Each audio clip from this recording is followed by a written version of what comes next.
Hello one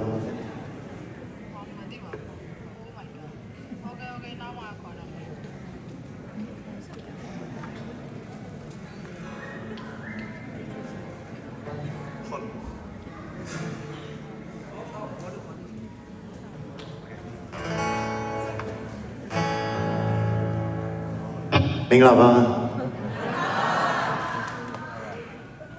အခုဒီထဲမှာကျွန်တော်ဒီမှာတခြင်းလေးရှိတယ်သူကအခုတစ်ပုတ်ရယ်နောက်နှစ်ပုတ်ရယ်ပဲဆိုပြီးလောက်ထားတယ်ဒါပေမဲ့မစင်းစိနဲ့တခြင်းထက်တောင်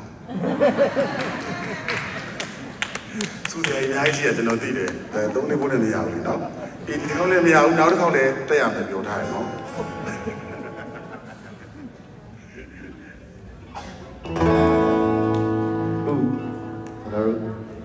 တင်းလင်းတခြင်းလေးပေါ့နော်ကျွန်တော်ဟိုမဲဆောက်မှာတော့